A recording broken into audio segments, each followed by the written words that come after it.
So, KZN, what you are watching is massive of abantu fighting for lento yabantu bokufika KZN, taking everything, jobs, whatever. But if you look at this massive scale, the energy, people coming all over South Africa to support Marsh and Marsh, eGoli nase Pretoria. Somebody thought maybe they will never go to a Johannesburg nase Pretoria or some places like that, but they've just arrived, and you can see ukuthi no la bengadlalwa ngempela. The energy idliwe nentelezi abantu khona lokho eshilo la lokho ethi I know kusama amabutho lawo kuphela kusamaZulu warriors abantu abakafiki. Can you imagine, bro? Can you imagine? We are in trouble, KZN. I'm telling you.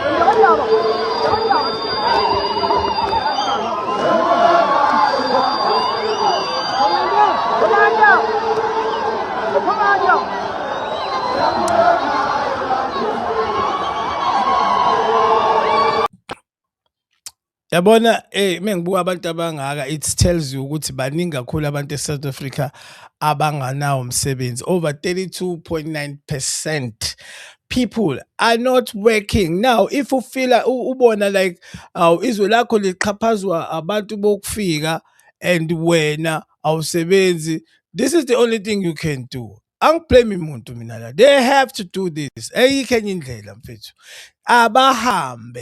Abahambe, it's easy. Why ukuthi wena ungafika uzovula ispaza shop la eSouth Africa kodwa uhluleke ukuvula ispaza shop lakho la uhlala khona? Why kuwena okwazi ukuhlala eflatini edrobheni kodwa udayisa angazi yini lezi udayisa into engekho kodwa wena ukwazi ukukhokha i-rent? Come on guys, come on. Nangu Chris XL ku-Twitter ku-X uthi giving a chance amaZulu can fix this country. But akahambi yedwa, even Nomandla Khumalo, people are hurtful sharing space with illegal foreigners. I'm fully behind them. It is so bad ngoba ngempela ngendlela okwenzeka ngakhona manje kuzonwakala ngempela ngoba not long ago kule show esikuyona manje iTapin Online Podcast besabhizi stila nabomnisi nabonkosi stealing hundreds and hundreds of million rands. Yes, hundreds and hundreds of million rands. Now other crisis esinayo yile yalabantu abakuhamba okuthi nama politician now awayingeni. Nothing you tweeted. The so-called politicians in South Africa are worried and jealous and panicking because they are no longer relevant.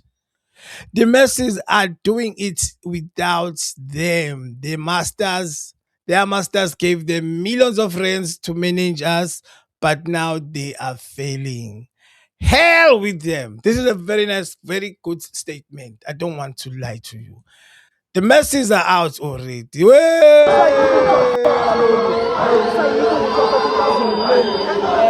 Khona lokho emile nje uthi kusayi ukuthi olazini.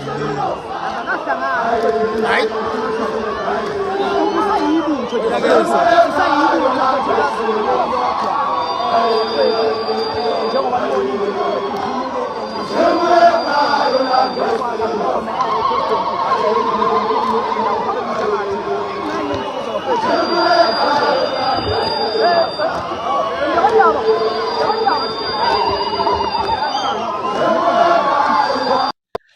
So KZN, if you want to see more coverage ngezinto ezenzakalayo actually ezenzakala estratini live, please just subscribe.